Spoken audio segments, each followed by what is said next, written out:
دوستای عزیز و مهربونم، سحر هستم، راوی کانال داستان‌های عاشقانه با سحر. ممنون میشم با سابسکرایب کردن و به اشتراک گذاشتن ویدیوها به ما انرژی بدید.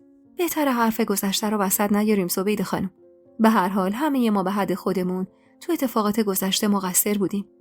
اما خب شما هیچ وقت نخواستید نفر اصلی رو مقصر بدونید و سعی کردید همه چیزو گردن سهل انگاری منو محبت زیاد الهه بندازید. زبیده خانم عین همیشه که وقتی بحث به اینجا کشیده میشد سکوت میکرد، ترجیح داد سکوت کنه و بحثو عوض کنه.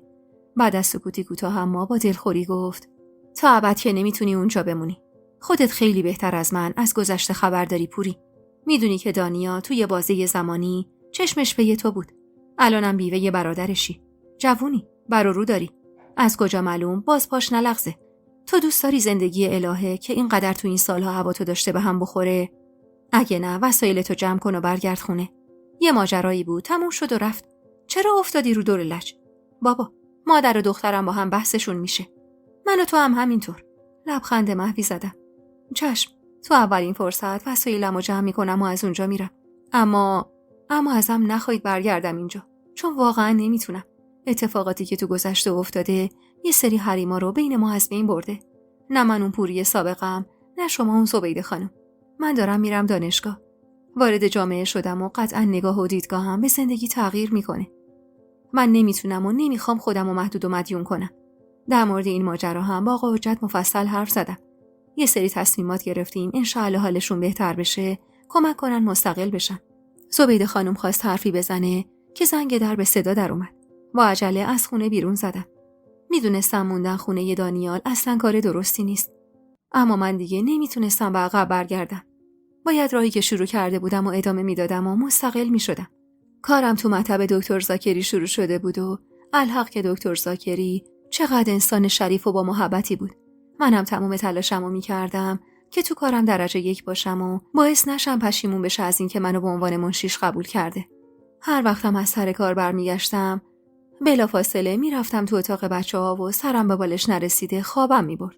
حتی شبا خیلی وقتا شامم نمیخوردم. حدوداً 1 ماهی از بودنم خونه دانیال و الهه میگذشت که یه شب آقا حجت با خونه دانیال تماس گرفت و خبر داد که چند تا واحد نقلی اطراف خودشون دیده. اما واسه انتخاب نهایی بهتر خودم حضور داشته باشم. الهه بچه‌ها رو به مادرش میسپرد و همراه هم میومد. 2-3 تا خونه دیدیم. اما هر کدومو الهه یه ایراد روشون میذاشت. در حالی که من هیچی نمیگفتم، یکی رو میگفت زیاد تر و تمیز نیست. اون یکی رو میگفت نورگیرش بده. اون یکی رو میگفت محلش کوچیکه و شلوغه. خلاصه که رو هر کدوم یه ایراد میذاشت.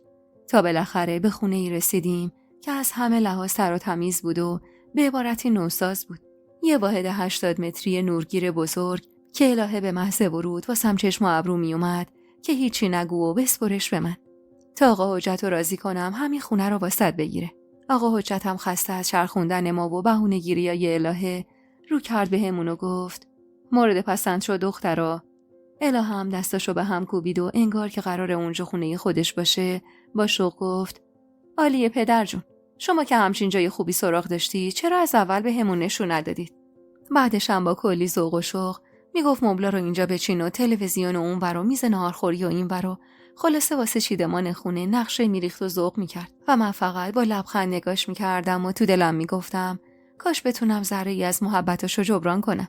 و بالاخره با موافقت نهایی من اول سند خونه اولو به نام آقا حجت زدم تا سر فرصت و با قیمت مناسب بفروشه و بعد خونه جدید به نامم شد. باورم نمیشد صاحب همچین خونه‌ای شده باشم. الهه هم پا به پای من خوشحال بود و مدام به هم تبریک میگفت. اصلا اگر الهه نبود من به همون خونه در و داغون اولم رضایت میدادم. کارای قانونی خونه که انجام شد، یه جعبه شیرینی خریدیم و راهی خونه شدیم. دانیال که فهمید پدرش همچین خونه‌ای به نام من زده، اول اخماش رفت و هم. اما بعد با چشم و ابرویی که الهه اومد، به خودش اومد و یه تبریک خشک و خالی به هم گفت. میدونستم زیاد از این ماجرا راضی نیست و اونقدر زبیده خانم تو گوشش خونده که کم کم داشت اوقات تلخی میکرد تا من برگردم خونه پدرش. اما من قصد کوتاه اومدن نداشتم. تو اون مدت زبیده خانم کم تلاش برای برگردوندن من به اون خونه نکرده بود. اما من کوتاه بیا نبودم. تو تمام مدتی هم که خونه الهه و دانیال بودم، سعی می‌کردم جلوی چشم دانیال ظاهر نشم. وقتایی هم که اون نبود و خونه بودم تمام کارهای خونه رو انجام میدادم تا بلکه کمی از محبتشون رو جبران کنم و کمک حال الهه باشم. آخه با وجود 2 بچه کوچیک وقت سرخاروندن نداشت.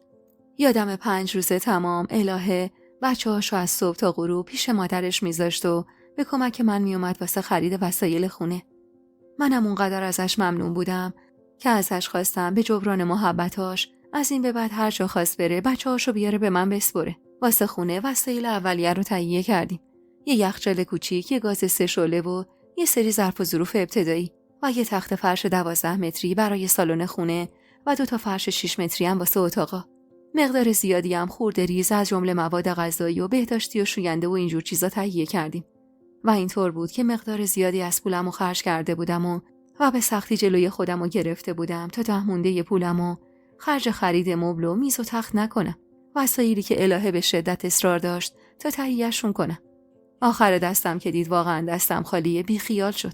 2 دست رخت خوابم واسه خونه گرفتم واسه خودم یا احیانا اگه کسی اومد بهم سر بزنه. با راهنمایی الهه قرار شد یه قلک بذارم و ماهانه توش پس انداز کنم تا بتونم کم کم باقی وسایل خونه رو هم بخرم.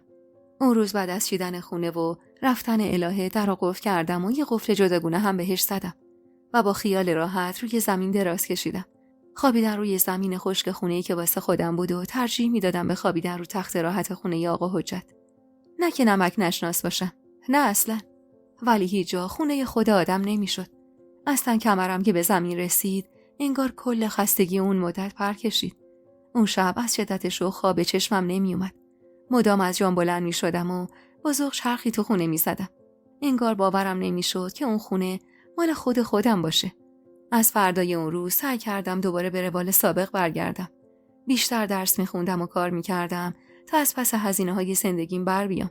تمام امیدم به این بود که بعد از تموم شدن درسم به عنوان پرستار شروع به کار کنم و حقوق بهتری بگیرم. 2 ماهی از رفتنم به خونم میگذشت که بالاخره با پسنداز کردن و قناعت کردن تو خورد و خوراک و رفت آمدم تونستم یه مبل دست 2 تمیز و یه میز بخرم. تو تمام این مدت اما منتظر بودم تا وسایلم کامل بشه و بتونم الهه و دانیال و بچه‌ها رو به صرف شام دعوت کنم. یه روزم میخواستم زبیده خانم و آقا حجت رو دعوت کنم. فقط چون ظرف و ظروف زیاد نداشتم مجبور بودم جدا جدا وعده بگیرم و اینطور شد که اولین مهمون خونه من الهه و دانیال و بچه‌هاشون بودن. الهه به محض اینکه وارد خونه شد با کلی ذوق و شوق بهم تبریک گفت و پاکتی به عنوان هدیه خونه بهم داد و زیر گوشم گفت ناقابله، با این میری یه تخت خوشگل میگیری واسه اتاق خودت. با خجالت خواستم دستشو پس بزنم که اخ میکرد و گفت هدیه رو که پس نمیدن دختر. بعدم بحثو عوض کرد. وای پوری جون، بوی قرمه سبزی تا تو کوچه میاد. دانیال شکم پرست تا از ماشین پیاده شد گفت شرط میبندم پوری قرمه گذاشته. منم لجم گرفت گفتم اگه قرمه گذاشته حتما زرش پلو هم درست کرده. خندیدم و سری به نشونه مثبت تکون دادم چون دقیقاً همین 2 غذا رو درست کرده بودم. پاکت پولو تو کمد گذاشتم و واسه پذیرایی از مهمونام برگشتم سالن. دانیال که اولین بار بود خونه رو میدید نگاهی به اطراف انداخت و بلودگی گفت جهازتم که کامل پوری خانم. دیگه وقتش زن نه ببخشید شوهر کنی. اینو گفت و خودش به شوخی بی‌مزه‌اش خندید که الهه رو ترش کرد و گفت ولش کن، زورش گرفته اینقدر قشنگ تونستی مستقل بشی. خیال کرده یه زن بدون مرد نمیتونه از پس خودش بر بیاد. دانیال سرخورده از جواب رو که الهه غرغر کنان گفت شوخی نمیفهمید شما. بعدم به من چه اصلا؟ این مرده کچلم کرده. محمدو میگم. تا اسم محمد اومد حس کردم ضربان قلبم رفت بالا. نفس عمیقی کشیدم و سرمو گرم میوه دادم به پسر دانیال کردم که الهه اخ میکرد و گفت چیه؟ بوی پول خونه به مشامش خورده یاد پوری افتاده. دانیال سری تکون داد. جفتتون خوب میدونید من از این پسر اصلا خوشم نمیاد. علتش هم واسه ماجرای مهمونی چند سال قبل نیست. ما از قبل با هم مشکل داشتیم. اصلا تو همون مهمونی ما با هم قهر بودیم. اما این یه قلمو نمیتونم ازتون بپذیرم. قول میدم که محمد چش داشتی به مال و اموال کسی نداره. اونقدر پدرش داره که بهتر از اینا رو براش میتونه بخره. منو قسم داده بدون جانبداری با پوری حرف بزنم تا یه دیدار 1 ساعته با هم داشته باشن. منم این مدت مدام پشت گوش مینداختم و دست به سرش میکردم. اما خودش خبر داره که پوری مستقل شده و خونه سوا گرفته. میگه میترسم همین روزا یه خواستگار واسش پیدا بشه و جواب بله بده و بره. از شدت شرم سرمو انداختم پایین. دوست نداشتم مردی که به ظاهر برادر همسر فوت شدن بود واسم وعده ی دیدار بذاره. با خودم گفتم محمد چقدر احمقه که اومده این حرفا رو به دانیال زده. الهه که حال و روز منو دید از جا بلند شد و گفت تمومش کن دانیال. محمد اگه بخواد با پوری حرف بزنه راهش ساده است. میتونه از پوری درخواست کنه. نه قاصد بفرسته. بعدم ازم خواست برای کشیدن شام بریم آشپزخونه. الهه که صورت در هممو دید اخ می‌کرد و گفت بهش فکر نکن پوری جون. والا من اگه جای تو بودم با این امکانات بدون آقا بالا سر از 7 فرسخی مردا هم رد نمی‌شدم. چه برسه به این که بخوام با یکیشون ازدواج کنم. پوری یه وقت خام نشی یا هنوز طعم زندگی مستقل و نچشیده یه سرخر واسه خودت دست و پا کنی یا. خندم گرفت از هرس خوردنش. همونطور که هرس می‌خورد و غرغر می‌کرد دخترش که خودش رو کثیف کرده بود و از روی زمین برداشت و غرولند کنان گفت شوهر کنی تهش میشه این من. میشینی تو خونه هی بچه ترا خشک میکنی یا میشوری واسه شوهر همیشه خستت هم غذا درست میکنی و 1000 جور غر میشنوی. آرزوی یه ساعت خواب آرومم به دلت میمونه. والا الان بهترین زندگی رو داری. سر درد میکنه دنبال درد سر بگردی. من با الهه موافق نبودم اما حرفاش بدم نبود. به قولی من تازه مستقل شده بودم و داشتم طعم یه زندگی راحت رو میچشیدم و تو همچین شرایطی ابدا نمیخواستم خودم رو درگیر ماجراهای جدید کنم. واسه همین به الهه قول دادم حالا به قول خودش دوم به تله ندم و واسه خودم آقا بالا سر نتراشم. بعد از اون مهمونی یه شبم زبیده خانم و آقا حجت و همینطور اقدس رو دعوت کردم.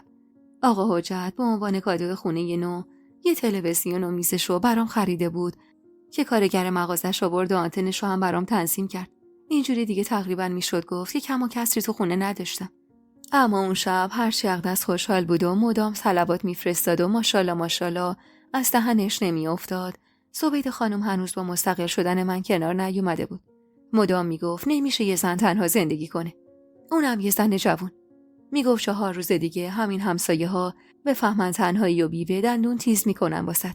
هرچند من زیاد به حرفاش اهمیت نمیدادم اما اونم حسابی تو دلمو خالی کرد و 1000 بار گفت محاله بتونی از پس زندگی تنهایی بر بیای. ولی من سعی میکردم زیاد باهاش بحث نکنم تا ماجرا رو کش نده. از طرفی هم حواسم جمع بود زیاد با همسایه ها جور نشم. سرم به کار خودم بود و جز سلام و خداحافظی هیچ حرفی با همسایه ها نداشتم. خونه من توی آپارتمان 3 طبقه 3 واحده بود. طبقه دوم یه خانم آقای پا به سن گذاشته زندگی میکردن. طبقه سومم یه خانم آقای جوان همراه 2 تا دخترشون که هر دو کارمند بودن و معمولاً از صبح تا عصر بیرون بودن. و خدا رو شکر مرد مجرد و تنهایی تو ساختمونمون نبود که دست و دلم بلرزه. اما بازم حسابی حواسم جمع بود. آقا حجت برای در حفاظ خریده بود و به محض ورودم به خونه در رو قفل می‌کردم و حفاظ رو هم می‌کشیدم. هر چند گاهی ترس می‌افتاد به جونم و با کوچکترین صدایی از جا می‌پریدم. اما به هر حال آدمیزاد به هر چیزی عادت می‌کرد، حتی به تنهایی و سکوت خونه. روزها پس از دیگری می‌گذشت و من کم کم به روال زندگی عادت کرده بودم. چند تایی هم شاگرد خصوصی داشتم که صدق سر الهه می اومدن خونه و بهشون درس میدادم و پولی که از این راه به دست می آوردم کمک خرج زندگیم بود. سال داشت نو می شد و من حسابی سرم گرم جمع‌بندی کلاسای خصوصی و امتحانات دانشگاه و کارهای پایان سال مطب بود و وقت سرخاروندنم نداشتم و عجیب از این شرایط راضی بودم. از اینکه هیچ زمانی برای فکر کردن به گذشته و آینده و احساسم به محمد نداشتم به شدت خوشحال بودم. الهه معتقد بود تدریس کردنم اونقدر خوبه که بهتره پرستاری رو ببوسم کنار بذارم و بعد از گرفتن مدرکم برم واسه تدریس. اما من دلم میخواست پرستاری رو تجربه کنم. یادم نزدیک سال تحویل بود و آخر شب تو مطب تنها بودم و داشتم نوبتای فردا رو چک میکردم تا مطمئن بشم کسی رو از قلم ننداختم. ساعت عمل دکتر رو روی کاغذ نوشتم و چسبوندم به میز تا منشی فردا حواسش باشه و به دکتر زاکری یادآوری کنه. دفتر رو تازه بسته بودم و پشت در ورودی داشتم وسایل رو جمع می کردم که صدای پایی به گوشم رسید. بدون اینکه به سمت صدا برگردم گفتم مطب تعطیله، دکتر رفتن. همزمان با این حرفم برگشتم تا ببینم کی ساعت 10 شب اومده برای ویزیت شدن که با دیدن محمد و دست گل بزرگ روز قرمزی که دستش بود یهو شوکه شدم. دروغ بود اگه میگفتم انتظار دیدنشو ندارم. تو تمام اون روزا و شبا وقتی تلاش می‌کردم به هیچ کس و هیچ چیز تو گذشته و آینده فکر نکنم محمد بخش بزرگی از ذهن و قلبم رو اشغال کرده بود. هر بار از خونه بیرون می‌زدم انتظار دیدنش رو داشتم. هر بار برای ماشین گرفتن به سر خیابون می‌رفتم انتظار داشتم ماشین محمد جلوی پام ترمز کنه. یا حتی هر مریضی میومد تو مطب هر لحظه چشم میچرخوندم بلکه یکی از اونا محمد باشه. و حالا مردی که مدت‌ها منتظرش بودم روبروم ایستاده بود با یه دسته گل و یه لبخند محو روی لباش. نمیدونستم باید چه عکس‌العملی نشون بدم. دست با چه کیفمو برداشتم و گفتم من عجله دارم. باید برم. خواستم از کنارش رد بشم که بند کیفمو گرفت و نگهم داشت. خیره شد تو چشمامو با صدای گرفته‌ای گفت سلام خانم. من محمدم. 1-2 بار شما رو تو این محله دیدم. میخواستم اگه امکانش باشه بیشتر با هم آشنا بشیم. با تعجب نگاش کردم. با خودم گفتم این مرد قطعاً زده به سرش. نگاه متعجبم رو که دید لبخندی زد. از اول آشنا بشیم. انگار قبلا همدیگر رو هیچ وقت ندیدیم و نمیشناختیم. با این حرفش چشمام نمناک شد. من واقعاً در حق این مرد بد کرده بودم. گلو به سمتم گرفت و گفت نمیخواید خودتون رو معرفی کنید؟ نگاش کردم. قلب من بهم دروغ نمیگفت. شک نداشتم که این مرد میتونست همراه و همدم روزای خوش و ناخوشم باشه. دست گلو از دستش گرفتم و بین گریه خندیدم. اسمم پورانه اما پوری صدام میکنه. 20 سالم تموم شده. سال اول پرستاریم.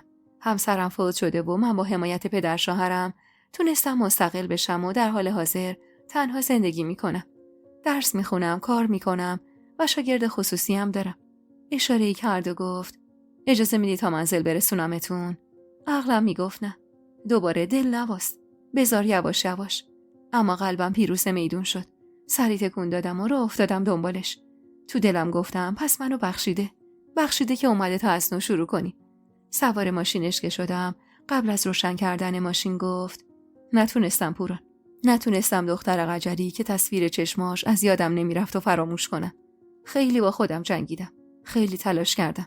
دوست داشتم ازت متنفر بشم. اما نشد. واسه همینم تصمیم گرفتم از نو بشناسمت. از نو عاشقت بشم. از نو شروع کنیم. من توان شکست دوباره رو ندارم پوران. آهی کشیدم و گفتم پورانی که سالها قبل شناختی یه دختر بچه بی تجربه 14 ساله بود که قبل از اینکه فرصت کنه خودش رو بشناسه انداختنش توی زندگی زوری با یه شوهر عجیب و غریب. اون دختری که بهت دل بست بی پناه بود. دنبال محبت بود. دلش گیر مردی شد که وقتی بهش میخندید انگار دنیا رو بهش میدادن. دروغ نگم دلش هنوزم گیره.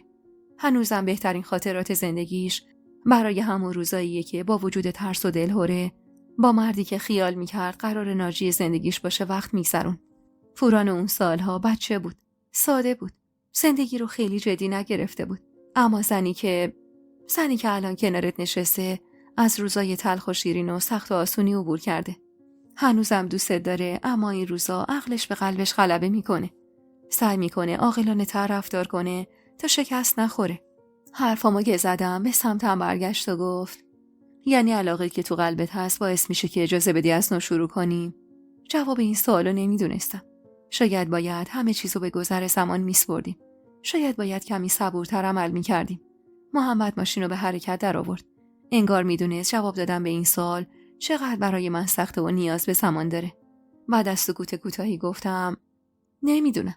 اینکه در آینده قراره چه اتفاقی بیفته رو هیچ کس نمیدونه. اینکه علاقه بین ما میتونه موانع جلوی راهمونو برداری یا نه رو هیچ کس نمیدونه. واسه همینم میخوام بهم زمان بدی.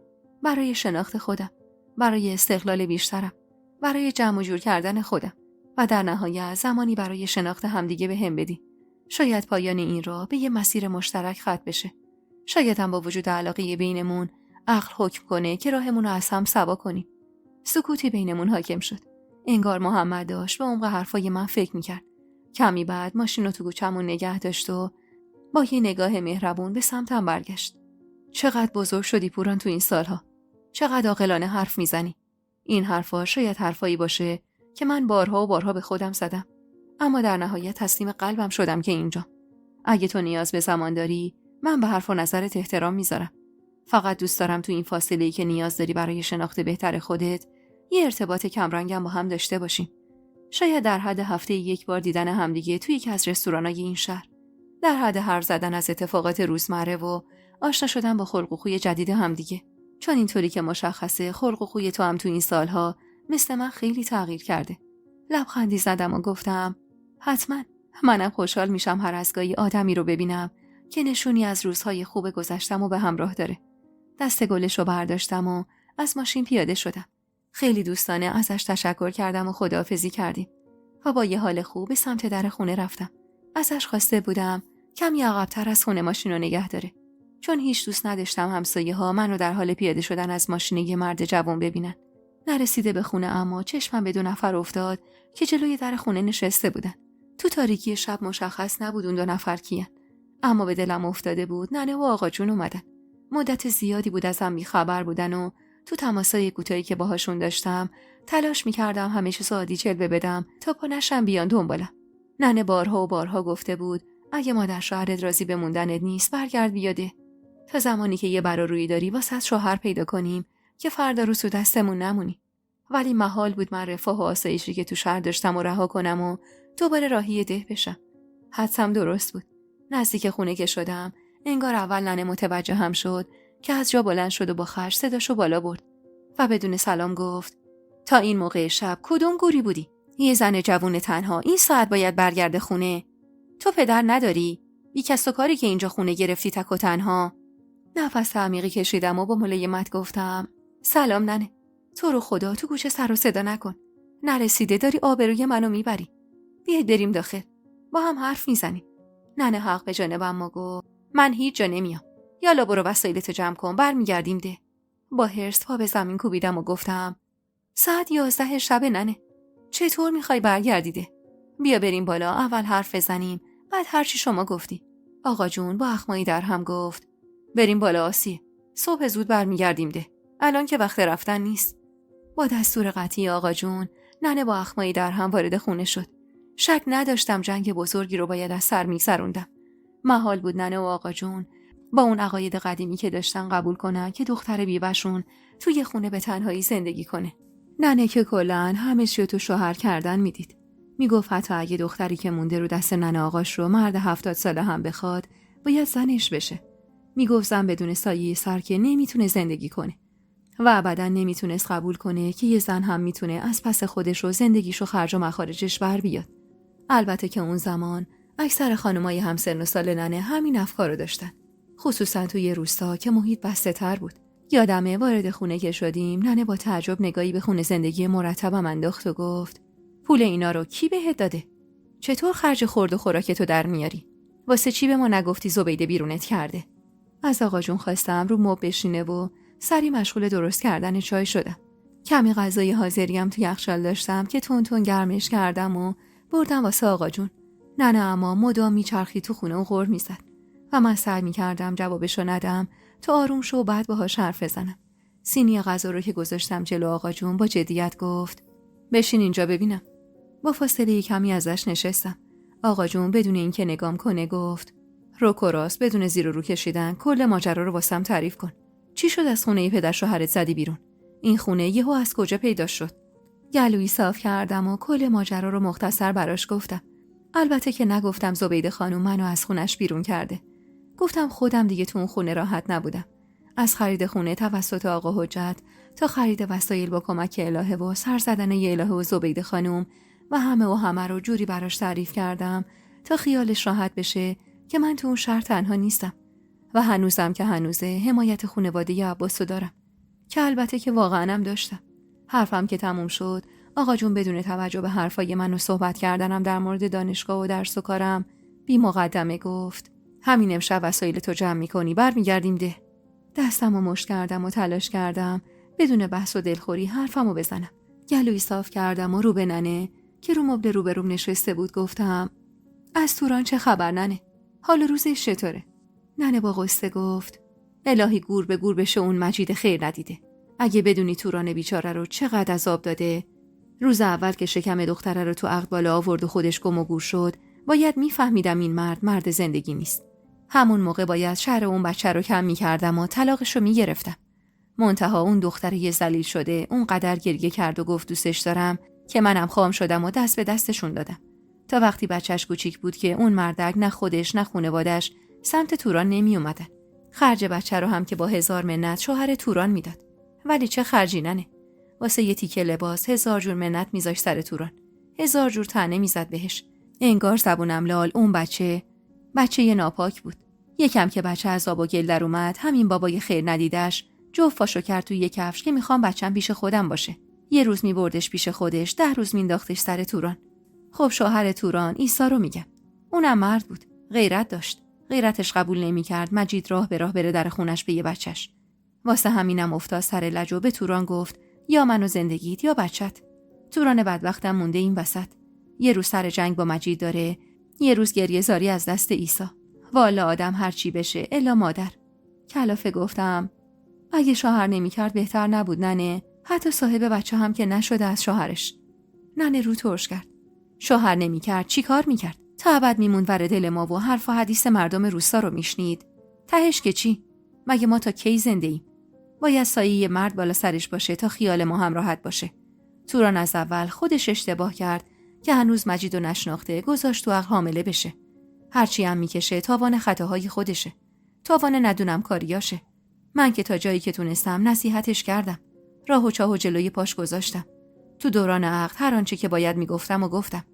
اما خودش خطا کرد. حالا هم داره تاوان پس میده. نفس عمیقی کشیدم و گفتم تورانو بدبخت کردید ننه. اگه توران خطا کرد شما هم دامن زدید به خطای توران. میشد با وعده وعید و زبون نرم مجید و سر به راه کرد تا نخواست سایه یه مرد غریبه رو بیاره بالا سر بچش. حالا یه نگاه به زندگی توران بنداز ننه. فکر کردی توران خوشبخته؟ فکر کردی همین که شوهر داره دیگه همه چی تمومه؟ یا فکر کردی همه چی سقف بالای سر و سفره پر و پیمونه؟ نه. دل آدم که خوش نباشه تو قصرم زندگی کنه اون قصر واسش قفسه. من دارم تو این شهر درس میخونم، زندگی میکنم و سر کار میرم. منشی شوهر خواهر الهه زن دانیالم و حتی تو خونه هم به دخترای دانش آموز درس خصوصی میدم و خدا رو شکر بهتر از خیلی از مردا از پس زندگی خودم و هزینه هم برمیام. زندگی دارم که هر کسی آرزوشو داره. حالا شما از من چی میخوای؟ برگردم ده و بشم یکی این توران که واسه دیدن جگرگوشه خودش باید 1000 جور حرف و طعنه بشنوه؟ به خاطر بیوه بودنش، به خاطر اینکه از مردم حرف نشنوه شوهرش دادید. اما حالا چی؟ حالا باید حرف و طعنه های شوهرش رو بشنوه. ولی من چی؟ من خودم همه کاره زندگیمم. بیام ده که سایه یه مرد بیاد بالا سرم و نتونم بدون اجازهش آب بخورم. ننه هرسی رو سریشو از سرش باز کرد و انداخت یه گوشه و گفت لابد میخوای اجازه بدیم تو این شهر بی در و پیکر تک و تنها زندگی کنی. تو زن بیوه‌ای. زن بیوه یعنی لقمه آماده واسه تک تک مردای این شهر. باید خودتو از سنگ خیابونم بپوشونی. میفهمی؟ فکر کردی ننه آقا نداری سر خود واسه خودت مستقل شدی؟ اون زبیده و حجت عقل تو سرشون نبوده که به حرف تو گوش کردن.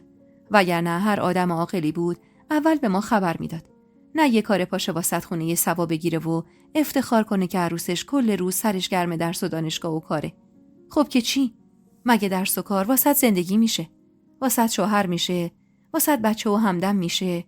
واسط عصای روزای پیریت میشه؟ نه ابداً. حرفای منو نمیفهمید. از جا بلند شدم و 2 دست رخت خوابی که داشتم و انداختم تو اتاق دیگه خونه و با جدیت گفتم ننه من 20 سالمه. بچه یه 13 ساله نیستم که هرچی بگید بگم چشم. احترامتون قطعاً واجبه. در این خونه هم تا ابد به روی شما بازه. اما من بر نمیگردم ده. عاقبت تورانو دیدی؟ میخوای یه توران دیگه بذاری ور دلت؟ من نه نیاز به سایه مرد دارم، نه آقا بالا سر میخوام. و تا درسم تموم نشه هرگز شوهر نمیکنم. حرفم تموم نشده آقا جون با جدیت گفت پوری من دارم مراعات تو میکنم که هیچی بهت نمیگم. حرف آخرمو اول کار زدم. فردا صبح میگردیم ده. این خونه رو هم فعلا بذار باشه تا بعدن خودم بیام شهر رو با همین وسایلی که توشه برات اجاره بدمش. حوصله بحث کردن نداشتم. منتها اینو میدونستم که محال برگردم ده. به هر حال نمیتونستن که دست و پامو بگیرن و به زور ببرنم. اون شب تا خود صبح خواب به چشمم نیومد. از طرفی ذهنم درگیر محمد و حرفاش بود.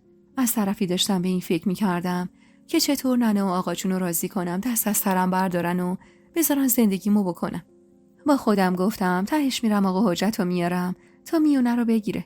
صبح که از خواب پا شدم 1 ساعتی بود که صدای حرف زدن ریز ننه و آقا جون میومد. داشتن نقشه میکشیدن واسه راضی کردن منو برگردوندنم بده. ننه میگفت اگه همون موقع که سنش کم بود به جای اینکه بذاریم پرستار پسر مریض اینا بشه، طلاقش رو میگرفتیم و میبردیمش ده، حتما رضا عقدش میکرد. منتها الان بزرگ شده، یاغی شده.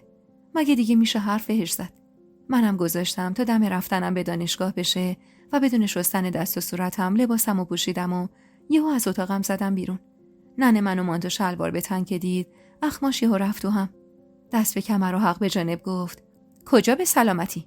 من هرچی خوراکی تو یخچال داشتی و جمع و جور کردم. یخچالو هم تمیز کردم که خاموش کنیم. باید هرچه زودتر راهی ده بشیم. نزدیک سال تحویل بود و میدونستم کلاسا تقلقه و میتونم راحت به دانشگاه نرم. ولی باید به بهانه‌ای از خونه بیرون میرفتم تا دست از سرم بردارن. واسه همین عقد میکردم و رفتم صورتمو شستم. بعدم با جدیت رو به ننه گفتم: ننه، شما دیشب یه حرفی زدید، منم جواب شما و آقا جونو دادم.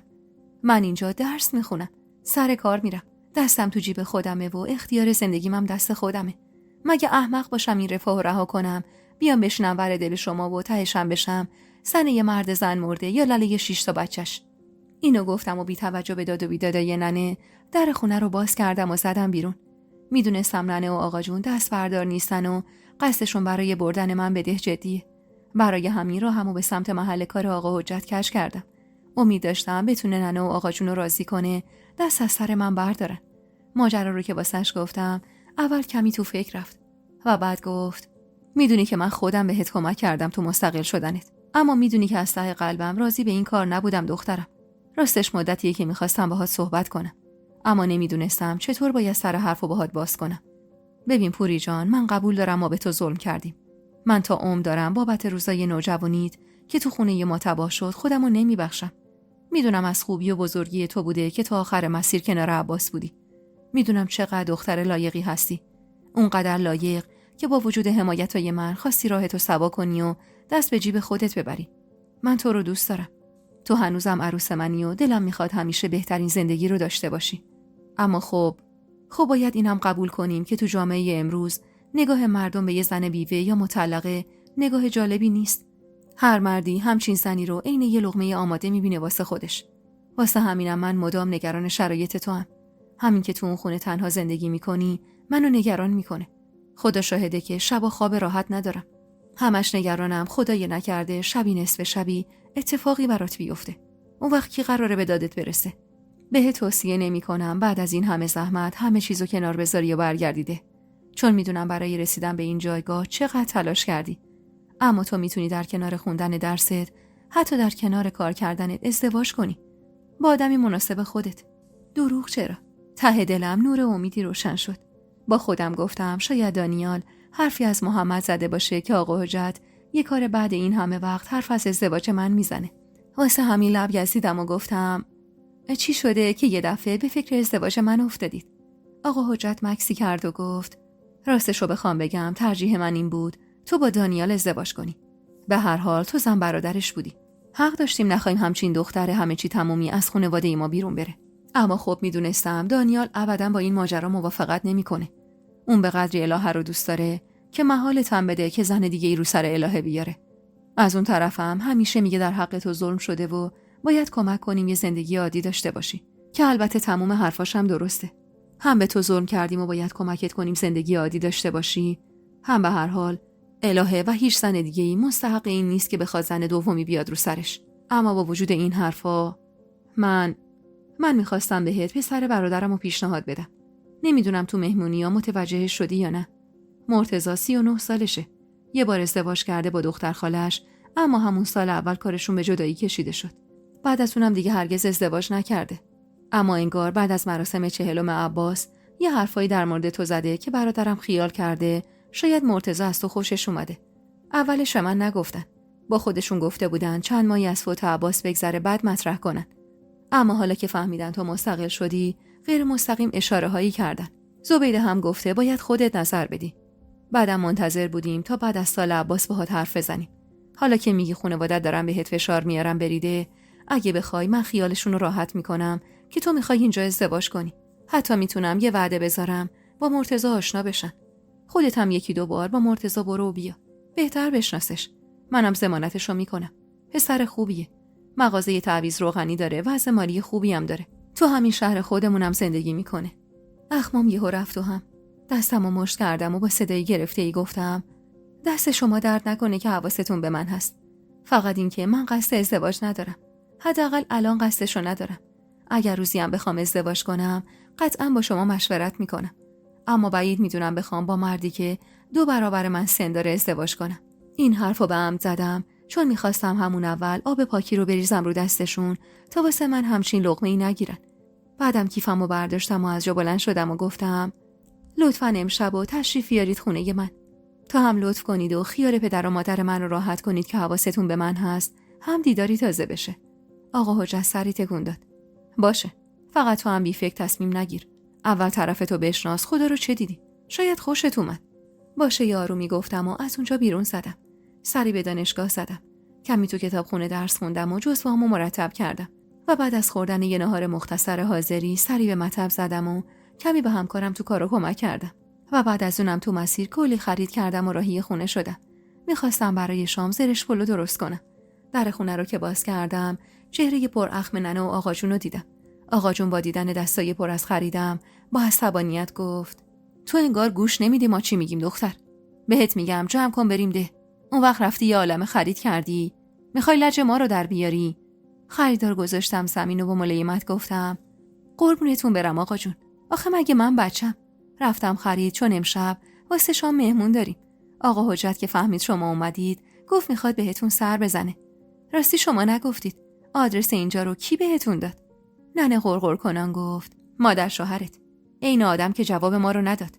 گفتیم اومدیم دیدن پوری. به راننده آدرس داد گفت دخترتون خونش رو از ما سوا کرده. دیگه اینجا نیای دنبالش.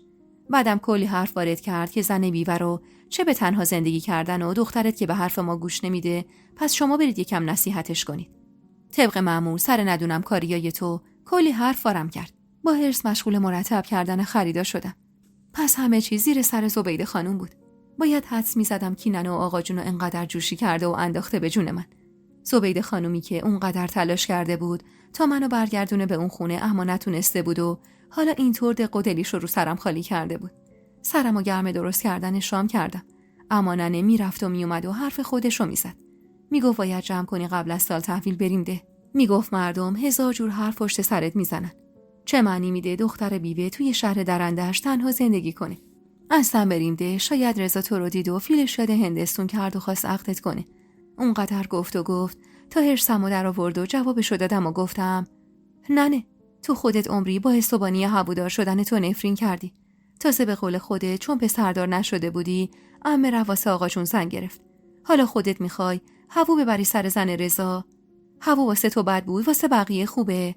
ننه که خودش بهتر از هر کسی میدونست حرفاش اشتباهه که البته من میدونستم این حرفا رو واسه هوایی کردن منو بردنم به روستا میزد. با حرص گفت خوبه حالا من یه چیزی گفتم. تو هم انقدر ادامه‌شو نگیر. مهم اینه که تو باید برگردیده. تخته گوشتو کوبیدم رو کابینه تو با خشم گفتم ننه آقا جون دست از سرم بردارید.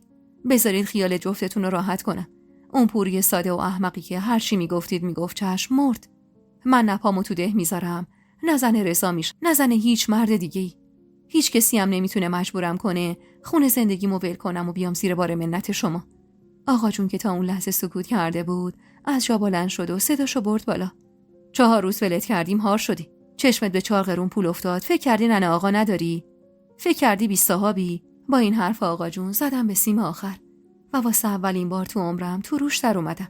من اگه ننه آقا داشتم وقتی 14 سالم بود عین بچه یتیما در قبال پول و زمین مجبورم نمی‌کردی تو زندگی با یه مرد شیرین عقل بمونم.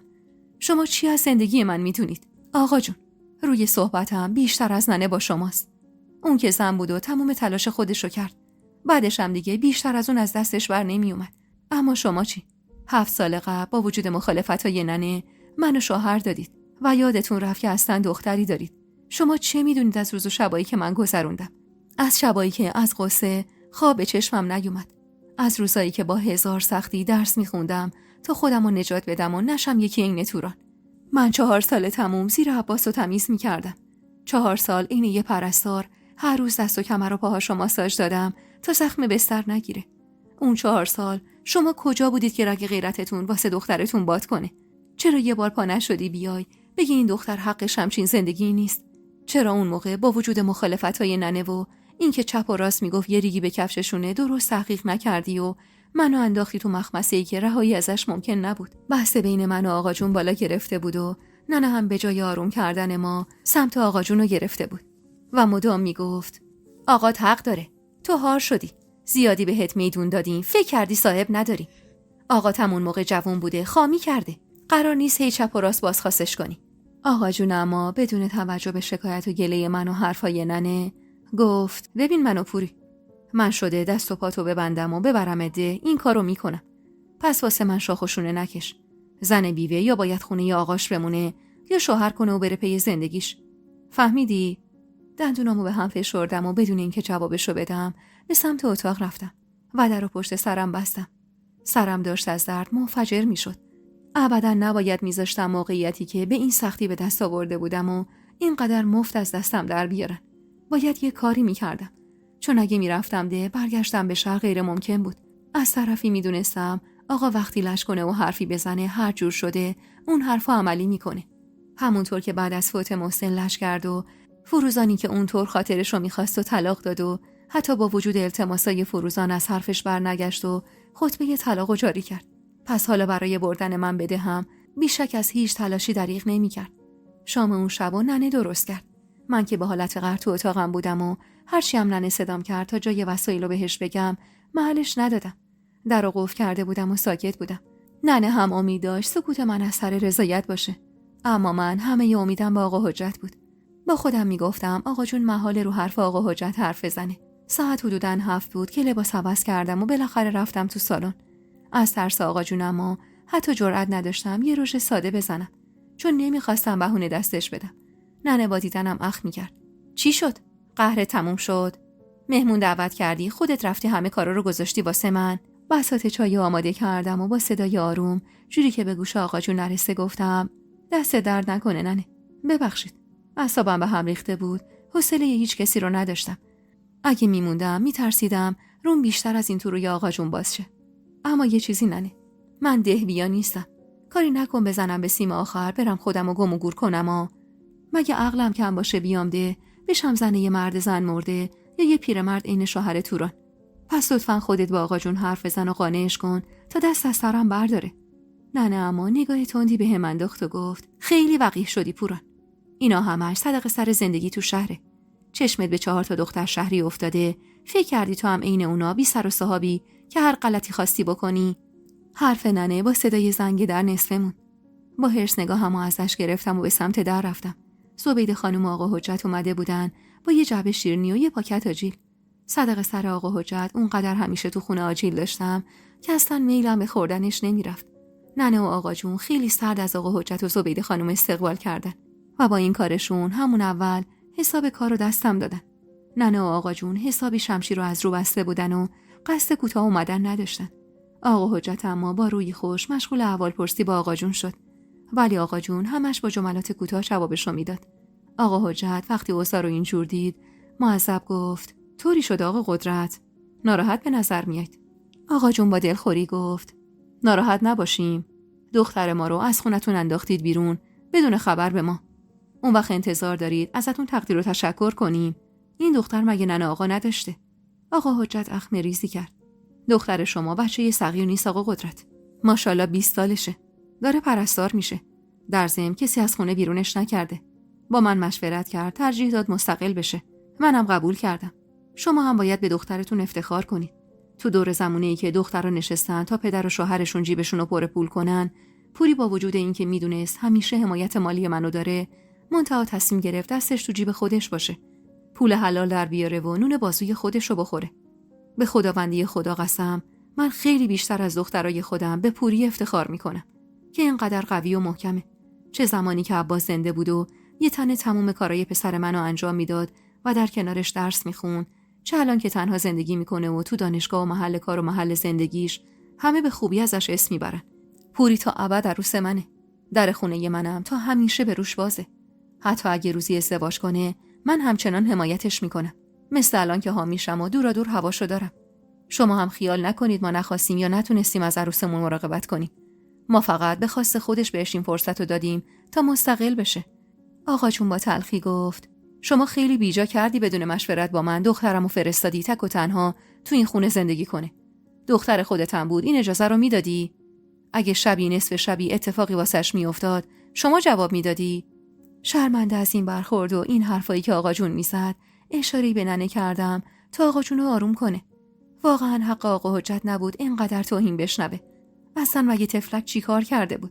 ننه اما ازم رو گرفت و در ادامه حرف آقا جون گفت ببخشید آقا حجت، اما ما خواستیم به شما احترام بذاریم و اجازه بدیم دخترمون تا سال شوهرش تو خونه شما بمونه که فردا روز دوست و دشمن نگن قوم شوهرش هنوز هفته به ماه نکشیده عروسشون رو بیرون کردن. اما شما چی کار کردید؟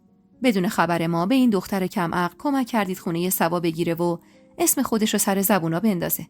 زبیده خانم که دید ننه و آقا جون حسابی دارن تون میرن بس و کشون به این که من خودم میخواستم مستقل بشم و اونا کاری نبودن و من اصلا به حرف کسی گوش نمیدم. میگفت بارها تلاش کرده تا منو به اون خونه برگردونه، اما من خودم زیر بار نرفتم. در نهایت یکی اونا گفتن 10 تا ننه و آقا جون تحویلشون دادن. آقا حجتم وقتی دید دارن بهش بی احترامی میکنن از جا بلند شد و رو به من گفت پوری جان، همونطور که قبلا گفتم تو هنوزم عروس منی و تو ابد حمایت منو داری، اما انتظار نداشته باش بمونم و توهینای خانواده‌تو بشنوم. تنها خطای من کمک کردم به تو و خرید این خونه بوده. خودت هم میدونی اصرار خودت باعث مستقل شدنت شد. پس بهتر خودت مشکلتو با خانواده‌ت حل کنی. هرچی تلاش کردم میونه رو بگیرم و اجازه ندم که آقا حجت با دلخوری از خونم بیرون بره، حریف نشدم و در نهایت آقا حجت و زبیده خانم هر دو به حالت قهر از خونه رفتن و خواهش و التماسای منم فایده‌ای نداشت. در خونه که بسته شد ننه با حرص گفت چه ترا افتادی دنبالشون؟ جای اینکه طرف ما رو بگیری مدام حرص و جوش ناراحت شدن اونا رو میخوری. واسه چی تا الان به من نگفته بودی این خونه به نامته؟ خونه قبلی چی شد؟ خونه‌ای که قرار بود از آشنای جدید بخری چی شد؟ از اون خونه که اومدی بیرون اصلا چیزی هم بهت دادن؟ یا اونقدر ساده بودی که دست خالی ردت کردن؟ چشم بستم و نفس عمیقی کشیدم. هیچ دوست نداشتم مهمون خونم بدون خوردن غذا و با دلخوری از خونم بره بیرون. اونم آقا حجتی که در حقم پدری کرده بود. جرأتم نداشتم به ننه و آقا جون چیزی بگم چون از سر و صدا و دعوا میترسیدم. به سختی جلوی خودم رو گرفتم و با بغض گفتم ننه، نزار بزنم به سیم آخر و کار دست خودم بدم. دست از سر من بردارید. بغضم که شکست دیگه نموندم تا گریه و اشکم رو ببینن. رفتم تو اتاق و دوباره در رو خودم قفل کردم. تو سرم 1000 جور فکر و خیال بود. باید یه جوری آقا جون رو راضی می‌کردم تا لااقل بذاره ترمم تموم شه. اونقدر فکر کردم و نقشه کشیدم تا بالاخره دمدمای صبح فکر خوبی به سرم زد و بالاخره خوابم برد. صبح که شد زودتر از همه بیدار شدم. 3 روز مونده بود به سال تحویل و علنا دیگه کلاسام تشکیل نمی‌شد. ننه و آقا جون داشتن صبحونه می‌خوردن. سلام کوتاهی کردم و نشستم سر سفره. آقا جون با اخمایی در هم گفت میخوام سال تحویل سر خونه زندگی خودم باشم. همین امروز وسایلتو جمع کن باید بریم. بعد از عیدم خودم میام اینجا رو سر و سامون میدم. تک سرفه‌ای کردم و گفتم من نمیتونم برگردم آقا جون. خودتون میدونید من اینجا دانشجوام. دانشگاه دولتی درس میخونم. یعنی خرج درس خوندن منو دولت میده. اگه بخوام وسط سال قید درسمو بزنم انگار جای یکی دیگر رو گرفتم و تهشم خودم درسمو ول کردم. اینجور وقتا دانشگاه میتونه از من شکایت کنه. یا باید یه پول زیادی به دانشگاه بدم بابت 3 سالی که از درسم مونده، یا باید سال تحصیلی رو تموم کنم تا اون موقع واسه خودم جایگزین پیدا کنم. ننه با کنجکاوی گفت یعنی چی این حرفا؟ مگه میتونن الکی ازت پول بگیرن؟ دیشب به این فکر کرده بودم که ننه و آقا سواد درست درمانی ندارن. پس راحت میتونم با این دروغ خامشون کنم و به درسم ادامه بدم. واسه همین سری تکون دادم و با جدیت گفتم البته که میتونن ننه. من دیروز اصلا رفته بودم دانشگاه واسه سوال پرسیدن در مورد همین موضوع. اگه من الان درسمو ول کنم به ازای هر سال 20,000 تومان از من غرامت میگیرن. اگرم ندم شکایت میکنن و شاید این خونه رو ازم بگیرن به جای همون غرامتی که باید بهشون بدم. آقا جون اما سری گفت خب این که کاری نداره. اول خونه رو به نام من میزنی که هیچ چیزی به نامت نباشه، بعد میری و بهشون میگی نمیای. نفس عمیقی کشیدم و گفتم اصلا من هیچی هم نداشته باشم بازم دانشگاه ازم شکایت میکنه. تهش نتونم اون پولو بدم میندازنم زندون. ننه که معلوم بود اصلا باورش نشده غرغر کنان گفت خوبه والا. فکر کردی ننه آقا دور از جون خرن؟ هر مزخرفی بگی باور میکنن. گیریم یکی افتاد مرد. نتونست درسشو بخونه. اون وقت چی؟ از کی شکایت میکنن؟ پاشو پوری. پاشو این داستانا رو واسه من سرهم نکن که من این موهامو تو آسیاب سفید نکردم. دیشب که این فکر را به سرم زده بود، تقریبا مطمئن بودم که ننه حرفمو باور نمیکنه. واسه همینم به همه جای ماجرا فکر کرده بودم. پس با دلخوری گفتم خب اگه فکر میکنید من دروغ میگم، میریم دفتر یه وکیل. از وکیل سوال کنید خیالتون راحت بشه که من دروغ نگفتم. بعدم که من نمیخوام کل 4 سالو بمونم. میگم لااقل همین امسالو بمونم تموم شه، بعدش یه گلی به سرم میگیرم. تا بسونم برمیگردم ده. آقا جون سری تکون داد. میریم پیش وکیل. اگه حرفتو تایید کرد میذارم تا تابستون بمونی. اما ننتم باید اینجا بمونه. نمیشه که یه زن جوون تنها توی خونه بمونه. 1000 تا اتفاق ممکنه بیفته. ننت باشه خیال منم راحته. عیدو با ما پا میشی میایده، بعد از عیدم با ننت برمیگردی. البته اگه وکیل حرفتو تایید کنه. اگرم نکنه که وای به حالت پوری. وای به حالت که دروغ گفته باشی. با حرص و دلهره باشه‌ای گفتم. بعدم بهشون گفتم بعد از ظهر یا فردا صبح میریم دیدن وکیل. خودمم به بهونه این که دکتر زاکری کارم داره و باید یه سر برم مطب از خونه بیرون زدم و رفتم دیدن الهه. کلید حل هر مشکلی دست الهه بود. به محض رسیدنم کل ماجرا رو خلاصه براش تعریف کردم و ازش کمک خواستم. الهه به فکر فرو رفت و گفت میتونم واسط یه وکیل پیدا کنم و باهاش هماهنگ کنم تا حرفایی که میخوای رو به پدرت بزنه. اما اگه بفهمم وکیل دروغ گفته و ازش شکایت کنن چی؟ از اینکه الهه گفته بود واسم میتونه وکیل پیدا کنه، نفس راحتی کشیدم و گفتم خیالت راحت باشه الهه. اول اینکه من نمیذارم بفهمن حرفای وکیل دروغ بوده. بعدم آقا جون من اصلا حوصله شکایت و اینجور چیزا رو نداره. سر عقد من که فهمید کلاه سرمون رفته، هر چقدر که ننه دوست داشت شکایت کنیم و حق زبیده خانمو کف دستش بذاریم، آقام اصلا همکاری نکرد. این که دیگه بدتر از اون نیست. تو فقط یکی رو پیدا کن عین حرفای منو بهشون بزنه تا من بتونم این ترممو تموم کنم. به خدا تا دارم مدیونتم و هر کاری بخوای واسط انجام میدم. الهه سر تأسف تکون داد. حالا این ترمو با این بهونه رد کردی. بقیه رو چی کار میکنی پوری؟ بهش فکر کردی؟ با غصه گفتم به بعدم فکر میکنم. فقط راهی جز این به سرم نخورد. اما آقا جونم خیلی پولکیه. ننم هم دست کمی از اون نداره. آقا مطمئن بشه که واسه خاطر ترک تحصیل من باید اینقدر پول بدم، میگه اصلا بمون 3 سال هم بخون. تازه من یه چیز دیگه هم بهشون گفتم من در صورتی میتونم از اونجا بیام بیرون که یا غرامت بدم یا کسی رو جای خودم پیدا کنم. الهه با شنیدن این حرف پوزخندی زد.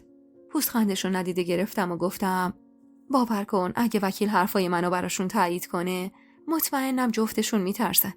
جوری که قید به زور بردن منو به دهاتمون بزنن. الهه مستاصل باشه‌ای گفت و بعد از دقایقی دفتر تلفنشو برداشت و شروع کرد تماس گرفتن تا بالاخره به کمک خواهر و دامادشون تونست یه وکیل مورد اعتماد پیدا کنه. بعدم همه چیزو مو به مو برای وکیل توضیح داد و قرار شد عصر همون روز من و آقا جون و ننه بریم سر وقت وکیل.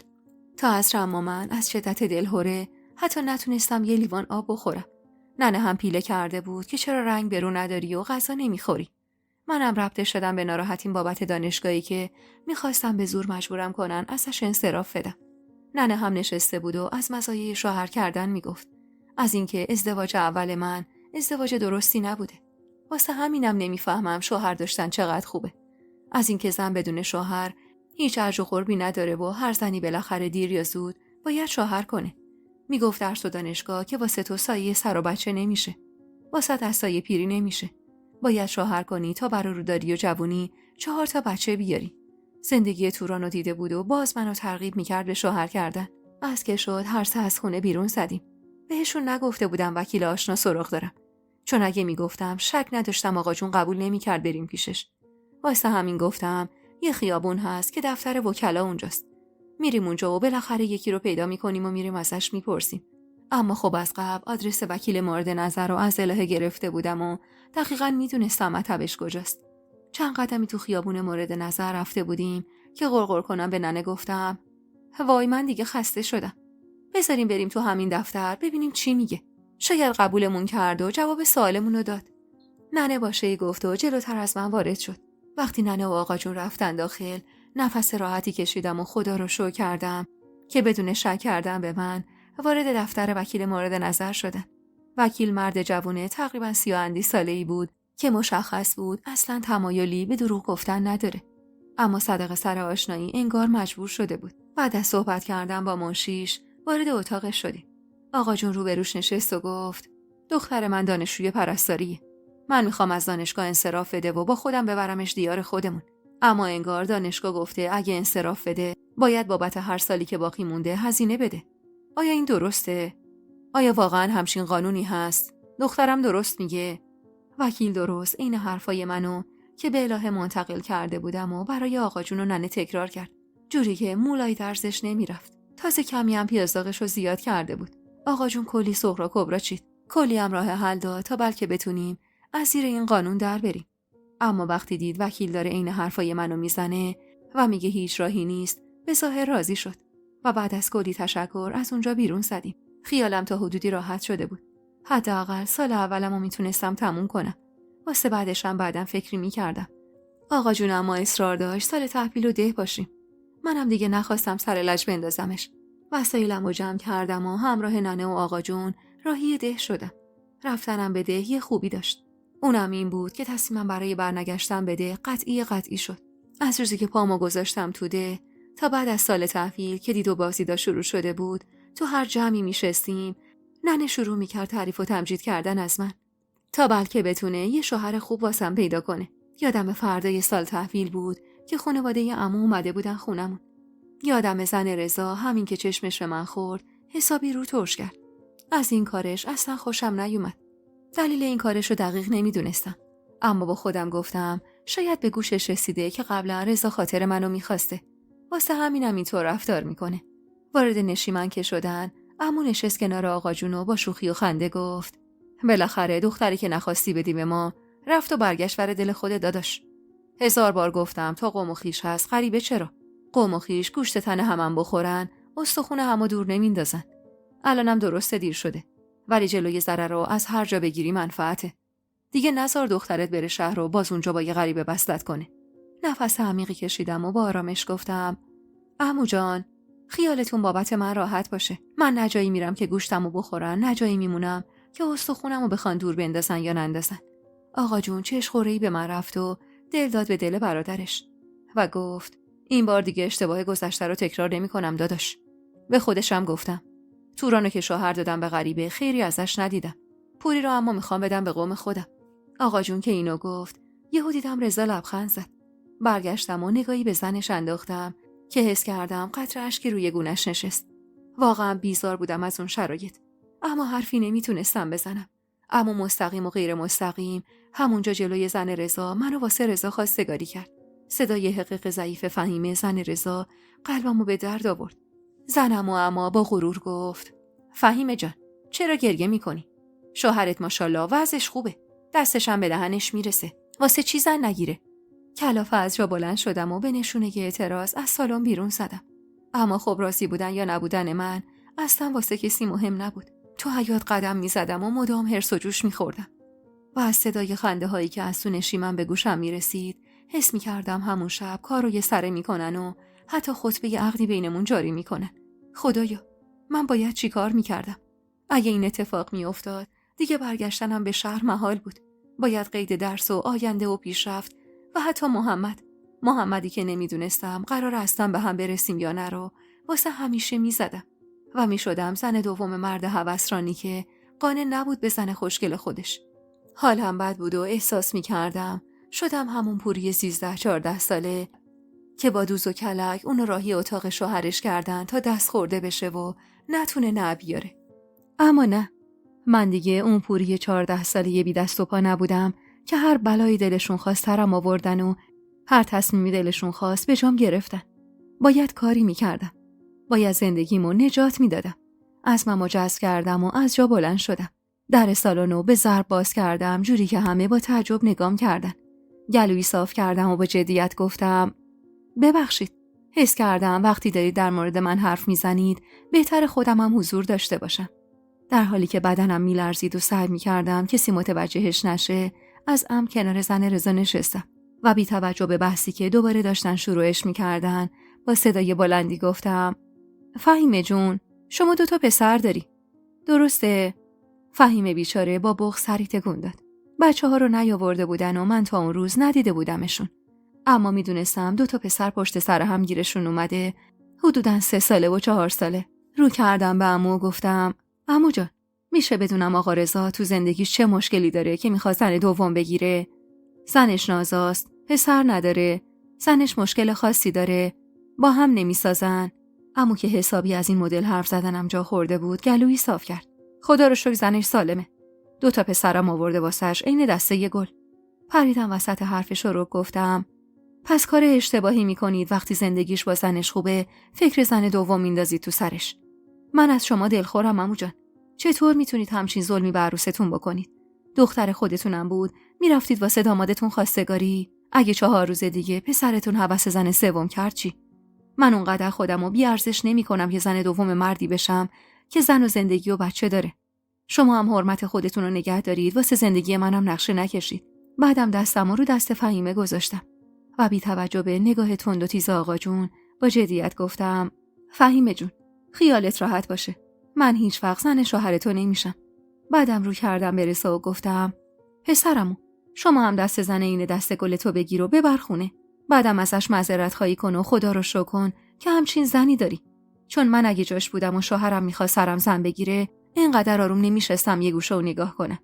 اینو گفتم و از جا بلند شدم. آقا جون اگه راه داشت همونجا منو میگرفت به باد کتک. چنان از خشم کبود شده بود که ترسیدم بلایی سرش بیاد. اما بعد از شنیدن حرفام دلخور از جا بلند شد. دست درد نکنه داداش، خوب ما رو سنگ رو یخ کردی. منو باش که خواستم دلخوری و کدورت بینمون با این وصلت برطرف بشه. اما انگار دخترت 4 صبا رفته شهر یاغی شده. والا زن رضا رو که میبینی، خانوم با کمالات مطیع. مگه عقلمون کم باشه بخوایم همچین دختری رو واسه رضا بگیریم و یا اون بدبختش کنیم؟ تو هم یه فکری به حال دخترت بکن. با این زبونی که داره رو دستت میمونه. گمون نکنم حتی یه پیرمرد 90 ساله هم حاضر باشه همچین زن زبون درازی رو اختیار کنه. عمو و خانواده‌اش با بحث و دلخوری از خونه بیرون زدن. موقع رفتنم زنم زیر لب 4 فحش و ناسزا بارم کرد. هر چقدرم آقا جونم سعی کرد میونه رو بگیره و حرفای منو توجیه کنه، حریفشون نشد. اما آخرین نفری که از نشیمن بیرون رفت زن رضا بود. با بغض نگام کرد و گفت خواهش میکنم از حرفت برنگرد. اینایی که من دیدم تا تو رو سر سفره عقد با رضا ننشونن ول نمیکنن. به خدا رضا خام حرفای ننه و آقا شده. بهش گفتن تو خونه و پول و پله داری، واسه همین راضی شده. وگرنه رضا منو میخواست. تمام وجودم از حرص میلرزید. صدقه سر ننه که تو 4 مجلس نشسته بود و پا شده بود و در مورد خونه دار شدن من تو شهر گفته بود. کل روستا میدونستم من یه خونه تو شهر دارم. حالا خوب میفهمیدم که چرا رضا با وجود زن جوون و 2 پسر هوس زن گرفتن کرده بود. چشمش دنبال اون خونه بود. در حالی که حالم خیلی بد بود و نمیتونستم صحبتی کنم، چشمامو آروم روی هم گذاشتم تا به فهیمه بگم من این کاره نیستم و قرار نیست حبوش بشم. اما مهمونا که رفتن و در حیاط بسته شد، تازه جنگ اصلی شروع شد. صدای قدمای تند آقا جون به گوشم رسید و خودمو برای یه دعوای حسابی آماده کرده بودم. خوب میدونستم چقدر آقا جون لجبازه و این قائله به این راحتی ها ختم به خیر نمیشه. اما به خودم قول داده بودم تحت هیچ شرایطی سر همچین ماجرایی کوتاه نیام. آقا جون در نشیمنو به شدت باز کرد، جوری که در به دیوار خورد و صدای بدی داد. ترسیده بودم، اما همش تو دلم میگفتم نه ترس بوری، تو دیگه بچه نیستی. تو اون دختر نوجوانی نیستی که هر کس هر بلایی دلش خواست سرت آورد. تو اون دختر بچه‌ای نیستی که هر حرفی ننه آقا زدن مجبور باشی بگی چشم. اما دروغ چرا؟ خیلی ترسیده بودم. آقا جون با 2 قدم بلند به سمتم اومد. تا به خودم بیام سیلی اولو نوش جان کرده بودم. از درد آخی گفتم و خواستم حرفی بزنم که آقا جون دستش واسه سیلی دوم بالا رفت. اما توی حرکت ناگهانی دستش رو سفت گرفتم و با خشم گفتم بسته آقا جون، بسته. تورانو بدبخت کردی، منو تو بچگی انداختی توی زندگی بی سر و ته. یه روز عاشق و شیدای فروزان شدی و یه روز با قساوت طلاقش دادی و بدبختش کردی. واسه چی تمومش نمی‌کنی؟ چرا فکر می‌کنی هر چی تو بگی و هر کاری تو انجام بدی درسته؟ آقا جون با چشمای از حدقه بیرون زده برگشت سمت ننه. ببین آسیه، دخترت میخواد منو سکته بده. میخواد رابطه برادری ما رو خراب کنه. رفته شهر و 4 صبا اجازه دادن بره دانشگاه، اینجوری هار شده. اما من میدونم چطور باید باهاش برخورد کنم. دوستای عزیز و مهربونم، یک دنیا ممنونم که تا پایان این قسمت همراه هم بودید. و خوشحال میشم اگه نظراتتون رو در مورد این قسمت توی کامنت ها با ما به اشتراک بذارید.